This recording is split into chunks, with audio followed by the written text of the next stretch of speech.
You started from very humble beginnings to where you are today.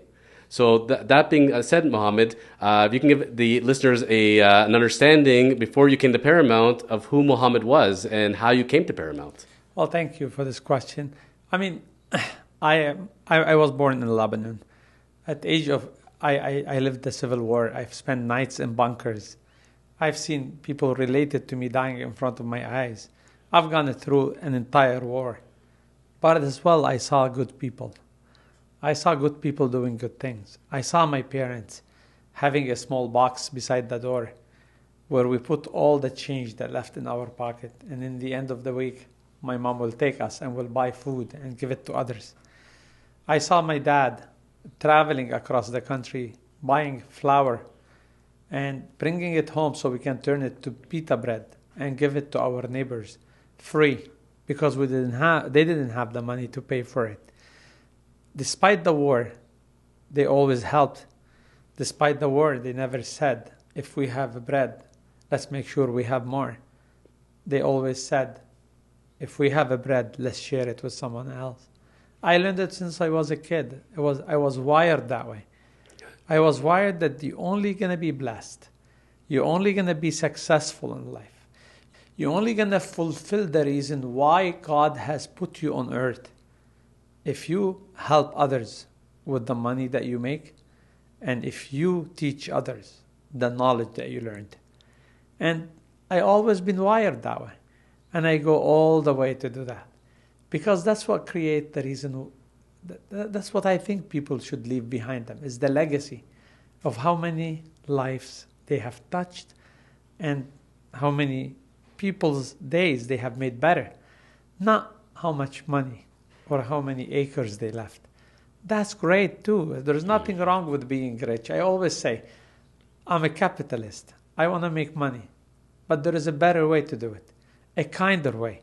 There is what I always call kinder capitalism, where you're actually making money, but the reason why you continue wanting your business to grow because you want to help more people. And that's what I do it, not the opposite way. Not let me go make a profit, whichever way happen. Doesn't match my values and principle. As long as I make more money, then after I'll cut a check lip service. No, that's not the way it should be. I do it. It's a part of doing my business. Is doing it because I want to help more people.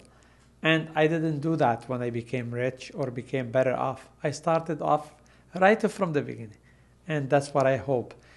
Look, in our country, in politics, in our community, we do what we do. We want our parents to be proud of us and our children to look up to us. Absolutely. And we become what we celebrate. If we continue celebrating people who has money only for their richness, our kids will aspire to become only rich. We need to celebrate people for the right reason. We need to celebrate people for their kindness, for their compassion. Celebrate people because they're good people and they are ready to do good things. And then our kids will aspire to be good people wanting to do good things. So it's up to us.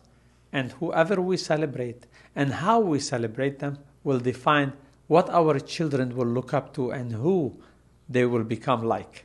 And if we celebrate leaders and vote them back into power, that they don't deserve it, to do that, we're setting a horrible example.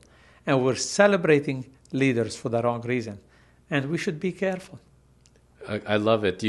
When we talk on one topic, it's amazing how you bring so many things forward together. You're tied in so nicely. You were definitely a writer or a poet in the past life, I'm telling you, because you see the vision of it. I've been to business school, and I've been in business for many, many years. I've never heard the term kinder capitalism. I love it. If it's okay with you, I will use that in the future. Please do. I think that's an amazing term. Now, to put in perspective, when you came to Canada, Mohamad, how old were you when you first came here? I came here 20 years ago, so that's like around 28. Okay. I was 28 years old, but from Lebanon, I left, I was 16 to Italy. Yes. I studied gemology, so I'm Yes. a gemologist, did a degree in geology. Yes. And I worked in a diamond lab Yes. to actually certify diamond. And I went back to Beirut to start a business. The war restarted again. A friend of mine lived in Canada. And he said, come, Canada's beautiful. So I thought that would be a great stop before I go back to Italy. I came here and I saw the difference. I saw the Canadian and felt the Canadian dream. Yes. I saw the smile in people's face. It made me feel welcome. I saw the good in the people's heart, and I thought I wanted to be part of this. It was cold, and people always spoke in the elevator about the weather. Until now, I don't get it. Why do we speak always about the weather in the elevator? Still do. And this one I haven't learned yet properly how to speak about always the weather. But what I saw is that this country could actually lead the world.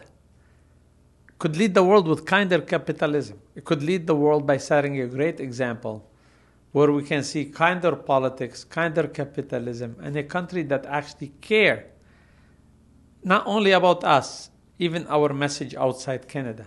It's a love message. We're kind. People think that we're nice, and I love that, and I wanted to be part of that. So I came and I lived in a basement apartment.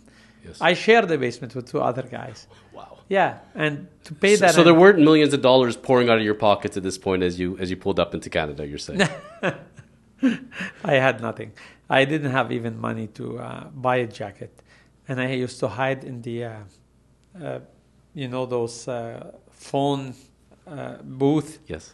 I used to hide there waiting for the bus because my jacket wasn't good enough, and I had to teach French to the landlord daughter just to pay for rent because I didn't have enough cash flow. I never forget. There was one night the payroll was hitting at midnight, and I haven't eaten all day because I didn't have the money. I had to pay rent, so I was out of money, and I didn't have a breakfast, not lunch, and I was watching people inside a pizza place eating pizza, just salivating over what they're eating. Yes. Because I didn't have the money to eat it. Then I made a deal with the guy in the pizza shop that he will warm up one for me, and he'll wait for me until midnight because he'll close the oven at 11:30 and give it to me after I give him the money. And he agreed. So I looked so bad that he wouldn't trust me for the slice of pizza. I waited until the money hit the bank, and I ran to him to just eat something before I go back to the basement. So I've lived those days. Yes. And that's why I committed that I will never see someone hungry and not do something about it. No matter where your success takes you over the course of your life now, I would dare venture that you've not forgotten those days. Those days are always with you. Remembering what it's like as far as waiting paycheck to paycheck. And you never forget that hunger, I guess. And I don't want to. Mm-hmm. Like, I do not want to forget my accent. Like, I do not want to forget, or somebody called me Mo. I'm proud that I came poor. I'm proud to have an accent and be an immigrant. And I'm proud that my name is Mohammed too. I mean, our country brings people, we welcome the world to our country. Yes. We don't welcome them to change them, to condition them. In case, if you want to be accepted, you have to change your name. You can't have an accent and reach places in life. Or basically, if we have to welcome them the way they are and celebrate them and give them the biggest opportunity in life. And for me, that's very important.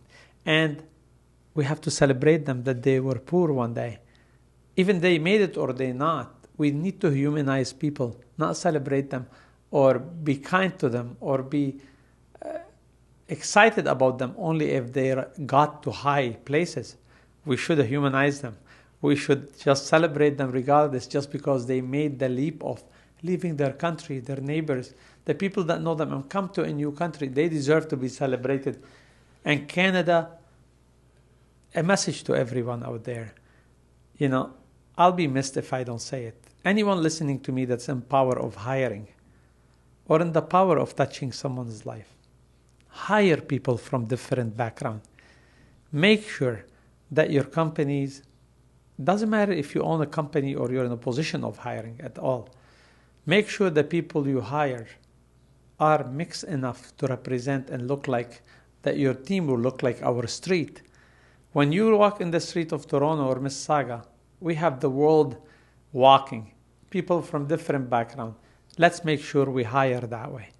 And let's make sure we accept them and we make available to them the highest position, not cap their growth, Yes. because they have an accent or their name is weird or their name is different, we will be boring. And Canada will not move ahead unless we hire diverse people and we have ourselves led by people from different background. And that's my message. I love what you're saying, my friend, and it's all resonating. And people hearing this, I hope it's resonating with them as well, because the only way we're going to make change is to spread the word. 100%. Now, that being said, then I'm wrapping my mind around this because a gemologist, Selling shawarma. they're selling shawarma. Thank you for enjoying today's episode of the Chosen Life podcast. Go ahead and hit the subscription button below and the notification bell to catch all of our great shows. And remember to contact the Chosen Lawyers when you are ready for your next real estate and commercial transaction.